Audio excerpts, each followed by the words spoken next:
Kia ora, good morning. I'm Rachel Thomas. I'm a health reporter at Stuff here in Wellington. I'm joined this morning by Health Minister Andrew Little, who's come in to answer your questions. Morena, Andrew. Morena. So top of the list this morning is a question around, if you won't say this is a crisis, what would constitute a crisis?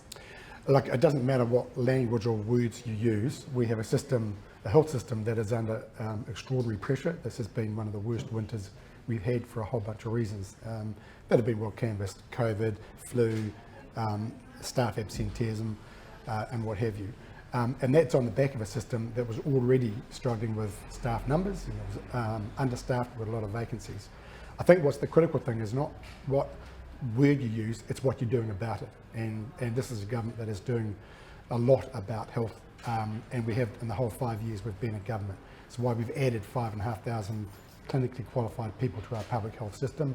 It's why we've put in extra multiple billions of dollars into our system. It's why we have a $7 billion building program.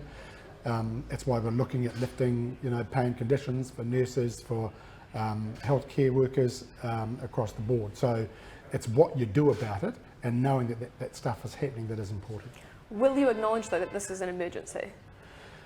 Again, look, we can use whatever label we like. In the less than 2 years I've been Health Minister, I've been asked to describe literally half a dozen things, if not more, as a crisis. Yes, but it wasn't that bad then, was it? We have major pressures on the system, and we knew that this was going to be a tough winter, and stuff that even before this winter we were doing is still continuing. So the work we're doing on getting more nurses, the stuff we're doing on getting more doctors, overseas qualified ones, and those coming out of our medical schools, all that is going on. It's not to say that even with some of the systems we've had in place for many, many years, there aren't problems. There are. They all have to be fixed. The benefit of having Te Whatu Ora Health New Zealand, a single body, our principal health provider, is we now can bring together, discovered this morning, 200 different workforce strategies that were in place in our system. We get one. We chunk it down and we actually focus on what needs to be done in the short term and the long term. That's the stuff that we're doing. Okay, let's talk a bit about that recruitment. So there's a recruitment going on today in Singapore, I believe. Mm-hmm. How do we get those nurses here, and how do we get them, more importantly, to stay? Yeah, getting them here is a lot easier now because if you're a health worker, particularly clinically qualified health worker, the old system of do you have enough points, do you meet these criteria, all of that is gone. If you're a nurse and we've got a place for you here, you will get your visa. You've got a 2-year work to residency, and providing you've got character over that 2 years, you will get your residency. We know that there's a huge amount of interest in that already, and that's already happening. We're told that process isn't smooth, though, that especially with doctors, they get their 2 years, they do their 2 years, then they can't get their residency, so they up sticks and leave. So what's going on there? Oh, but that's changed. The changes to the immigration settings happened last week, so from the 4th of July. So for doctors, a bit like the nurses, they don't have to go through all the point system. There's no delay in getting their residency. They will get their residency. So all of those things have changed. I'm told that even in the first week of those changes, the number of people lining up, expressing an interest in wanting to work here in our health system is way more than it has been. Don't have the precise numbers. I've just been told that the numbers are way more than they've ever seen before the settings changed. Okay, another reader question that's just come in. If you say there is not a crisis, will you resign and allow someone more competent to lead the ministry? Yeah, so that's a really silly question, and I think some of the discourse this week is because I've described the system as under chronic pressure, under huge pressure, somehow people have interpreted that as I'm not acknowledging that there is a problem. There is a problem. I've acknowledged it from the outset. In fact, from the time I've been minister, the reason I backed the changes we're making is because I had no confidence that the system as it was with 20 DHBs, the ministry and various others, was capable of addressing the chronic long-standing problems that we've got. So I totally reject what the questioner is saying, and they are not listening if that's their question. Okay, there has, since you described the New Zealand Nurses Organisation yesterday on the AM show as having a forked tongue, a petition has emerged for your removal as Health Minister. Do you stand by that comment? What the Nurses Organisation has done, I was meeting pretty much this time last year. They came to me with 4 major challenges that they saw. They couldn't get their collective agreement settled. They couldn't get progress on their pay equity claim. They didn't see that the safe staffing accord was being properly fulfilled. and they wanted to see more nurse recruitment. Some of those are somewhat related. We got the collective agreement settled in September, the reasonably significant bump in pay for nurses. We got the pay equity deal sorted in December. We got the safe staffing accord reviewed. We got a report from that in February this year. I'm asking you to roll back, whether you're rolling back on that comment. Here's the point though. We did a deal on pay equity in December last year. It was all signed up to, nurses organisation signed it. 4 months later, after all the detailed work done to get it ready for implementation, the nurses organisation backed out on it. They said that they wanted to reopen negotiation on the pay rates. Yeah, we understand the history. I know, no, but it is important. What they've done is, I've never seen anything like it before from any union anywhere.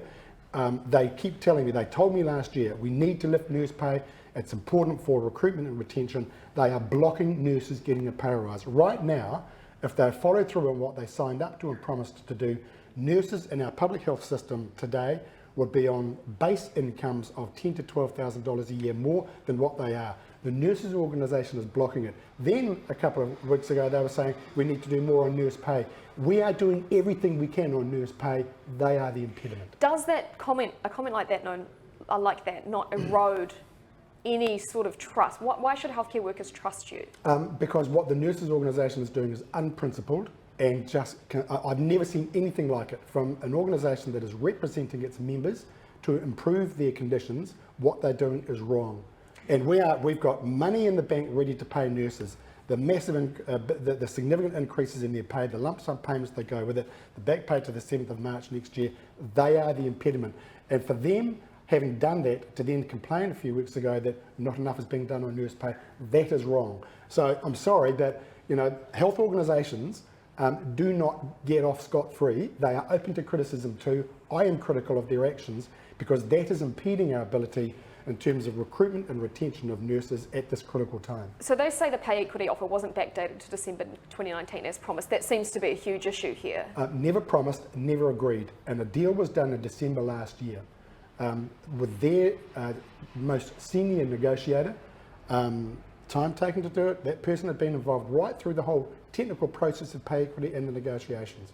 So a deal was done. They made that deal knowing everything that had happened before, and it took them 4 months, and not that negotiator, but for others to decide, we didn't like it, we want to reopen it. It is totally against the pay equity legislation that we've got. And this is a government that amended pay equity legislation to make it easier to make a claim and to give everybody a very clear framework to operate within. The nurses organisation are turning their nose up at it and saying, we're just going to do our own thing. Well, no, they're not.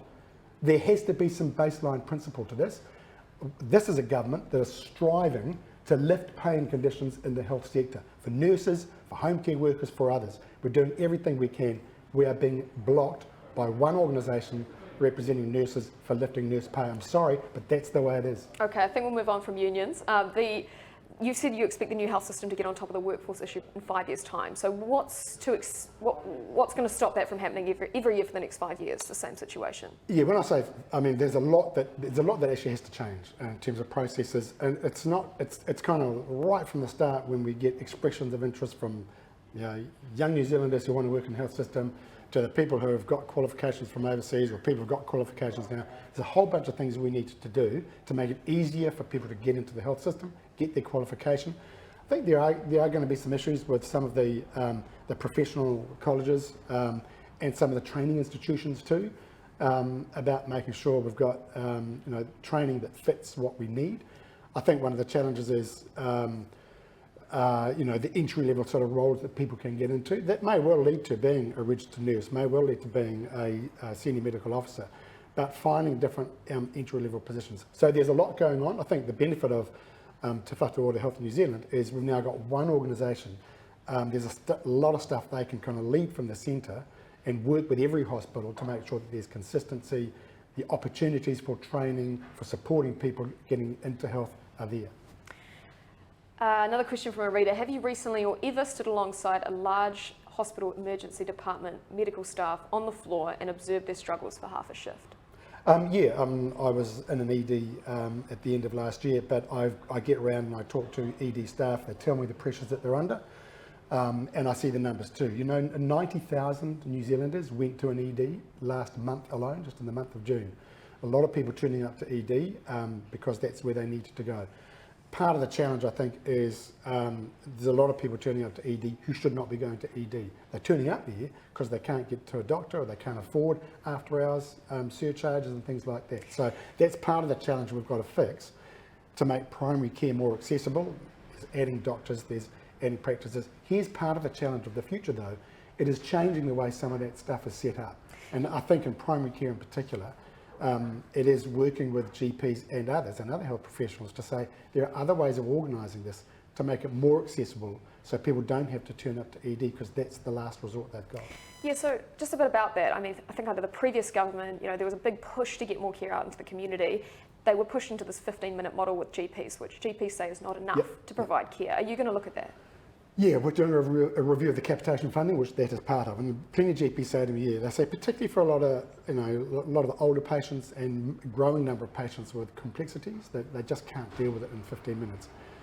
We put in $86 million in this year's budget to start to deal with that. It's a start, but we know that has to change too, and part of that thing about changing those models is making sure the GPs are getting the time and the support they need to provide the care for the patients who are turning up to them. That said, we know there's a whole heap of people who can't get in to see a GP. There are whole people who can't even get into a GP register because GPs are closing their roles because they're full. So, and that goes back to the question too about, well, does everybody have to see a GP for absolutely everything they've got? Because sometimes it might not be a GP they need to see first up. And that's the thing about. But we don't really have enough nurse practitioners really to fill that gap, do we? No, and we started pretty small. 10 years ago when I first became health minister, we had about 500 nurse practitioners. We've got about 600 now. I know there was news earlier in the week that said that a proposal to increase that had been declined. It hasn't been declined. It hasn't been considered. It hasn't been declined, but it is under active consideration. We know that's an area that we can improve on. That said, I've got to be very clear too. Nurse practitioners are not a substitute for GPs, but they have an enormous amount to contribute to the health system in the right setting. So we want to increase those numbers as well. Our medical schools have said they can increase the numbers of places for student doctors by, I think, 50. Why are you blocking that? Wait, we're not blocking it. So we've been steadily increasing those numbers.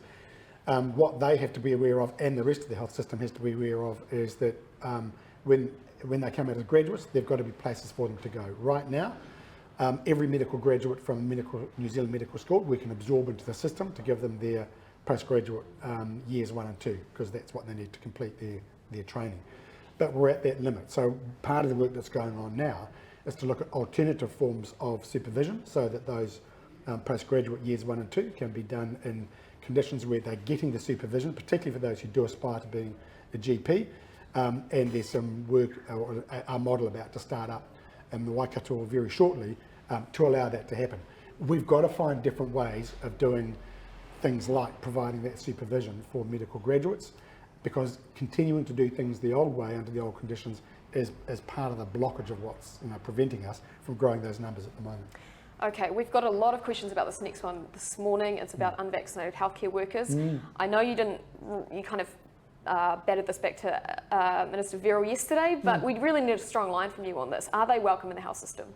Well, we are reviewing, we keep a lot of things under review. We're reviewing that, the mandate for healthcare workers. That's just a thing that you do.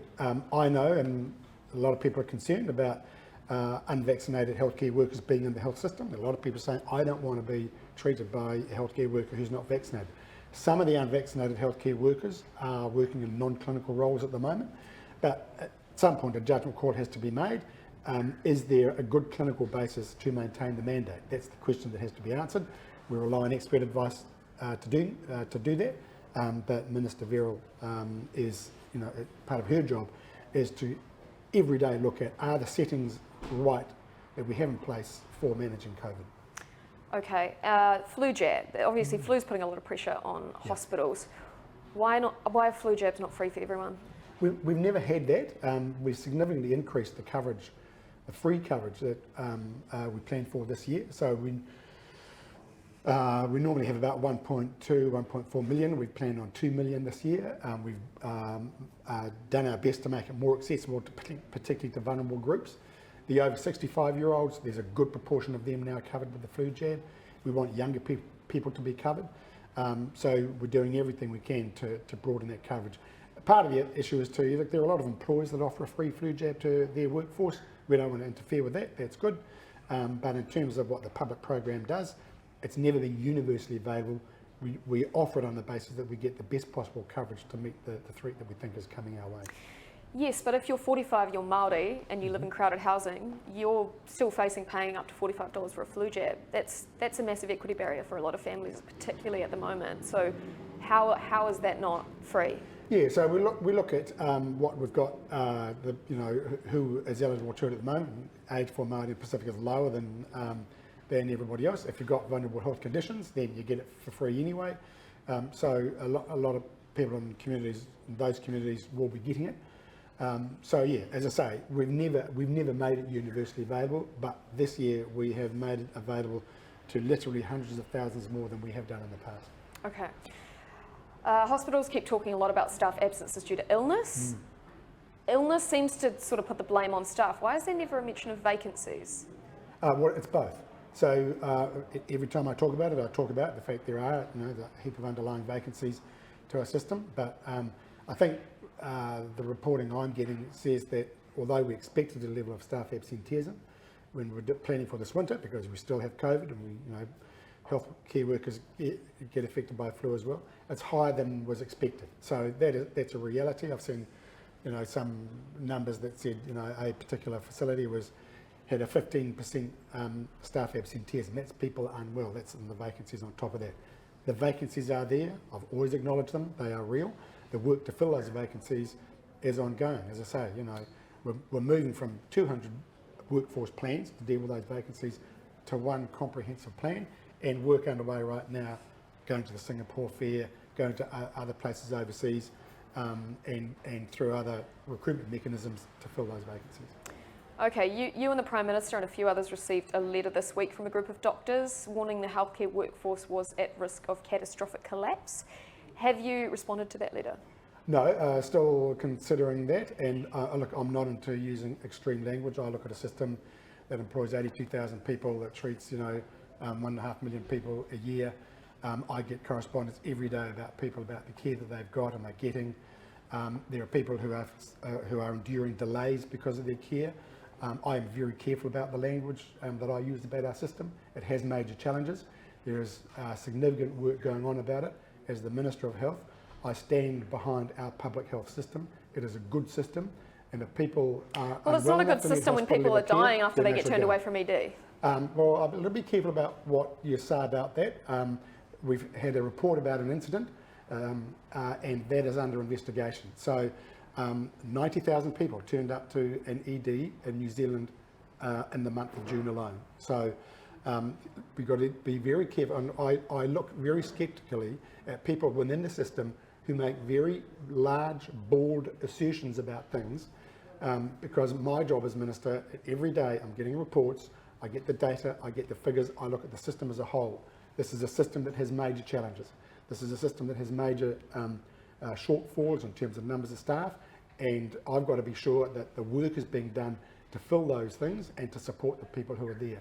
Every measure that can be taken to make sure that people who turn up to our public health system can be treated safely is being taken by frontline health workers, by their frontline managers, and by the leadership throughout our organisations.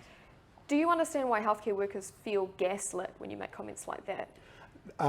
We have an amazing health workforce. Every day they're turning up, and they're turning up during a winter that is one of the worst we've had in living memory. It is very hard. Every day things are coming at them. I acknowledge that, and as I get around and I meet our frontline healthcare workers in their hospitals and the community clinics that they're in, they tell me about the challenges that they've got. They are amazing people. What I've got to be responsible for and make sure is happening is that the system that we've got, we have both the structures and the leadership and the means to address the long-standing problems that we've got, and those are the measures that are being taken. Will you commit to going back to an ED this winter? I go to EDs on a regular basis. Yeah, observing a shift, not just paying a visit as Minister. Yeah, I had this discussion with a group a while ago who said, look, that'd be a good idea, and I said, look, I don't want to go somewhere that is getting under people's feet. But the thing I've got to be aware of too, and I know that there are some clinicians who talk about individual cases publicly, they usually do it anonymously, they have to do that to protect themselves. But as Minister, I don't get to know individual details of people and their health conditions who turn up to hospital, and it would be wrong for me to do that.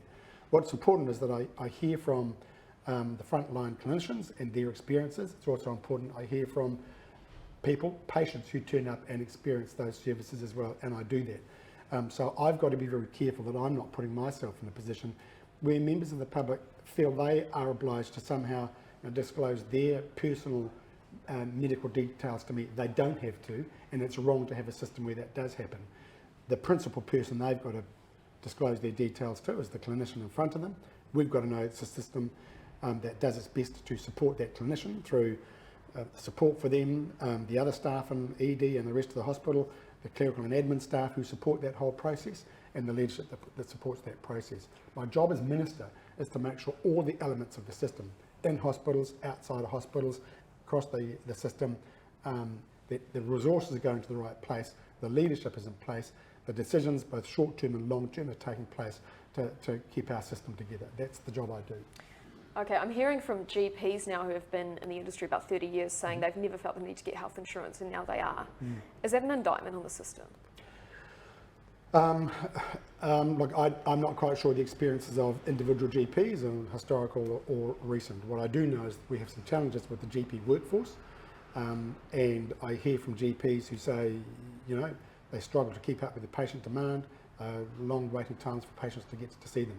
I go back to the point that I think has been made before. I go back to a point I think, as part of the health changes we're going through, we do have to have an open and honest conversation about what the future of healthcare looks like. Safe healthcare, but healthcare that is accessible to people. And with all due respect to GPs who've been around for 30 years, it may not be what they're used to.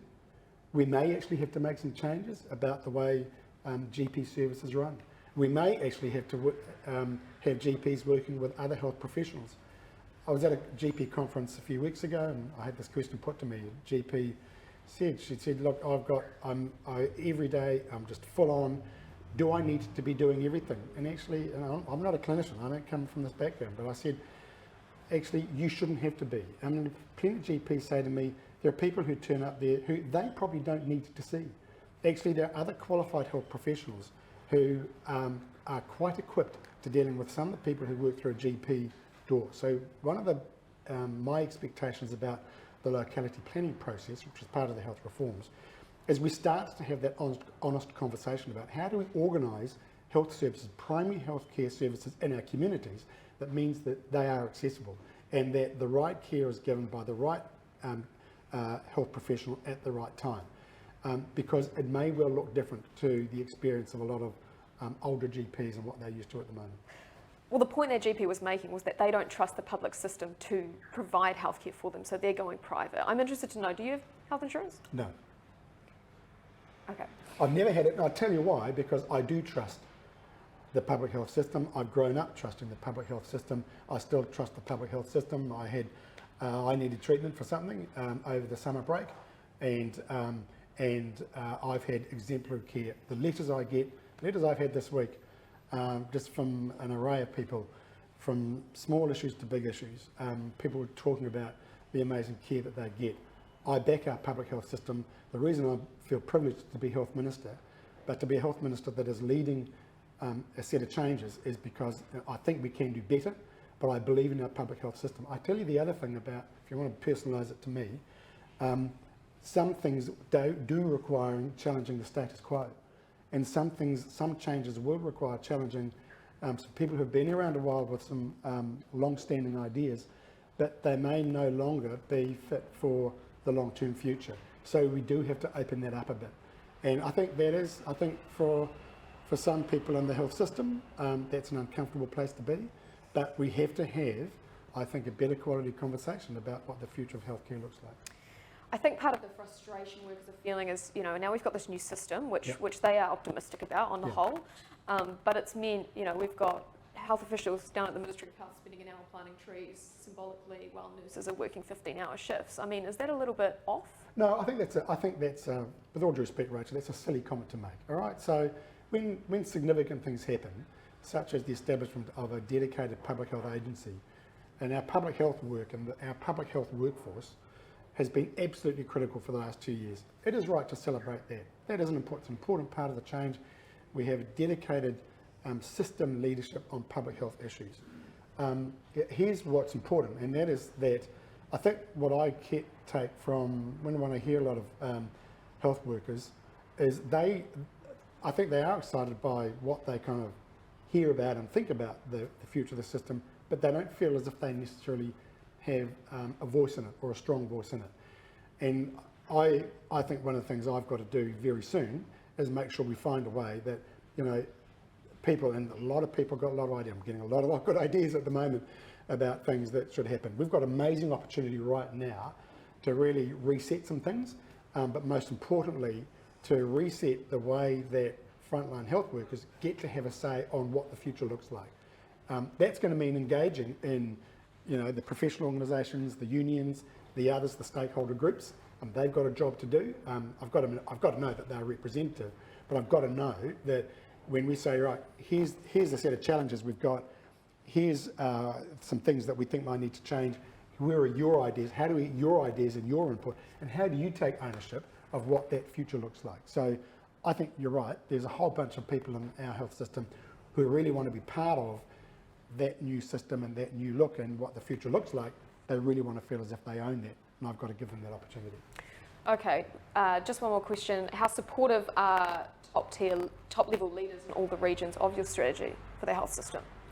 Well, I think they're pretty supportive. I think, look, I'm not saying there aren't going to be some teething issues. We are sort of week 2 into the new system being in place, but of course there are going to be teething issues and what have you. I know one of the criticisms I get, people say, oh, but it's just a whole bunch of the old faces sort of turning up and sort of new jobs. Look, there's quite a few people who've been kept on for a period of time as part of the transition. But look, I am excited by kind of the new ideas and new approaches that are being talked about. The long-term kind of leadership, not just the very top levels, but various levels, will settle down over the next sort of few months. That opportunity I said about making sure we have the systems, but most importantly, the workplace culture that allows people to know they can feed in to the issues and what the future looks like, but actually just be supported in their job. That's absolutely crucial. And we get through a really difficult winter. We've got to know that, and as we get more people on board and get them in filling those vacancies, that we have a workplace culture right throughout our health system that is mutually supportive of everybody. That's where we've got to get to. All right, that is all we've got time for. Thank you for your questions, and thank you, Mr. Little. Thanks, Rachel.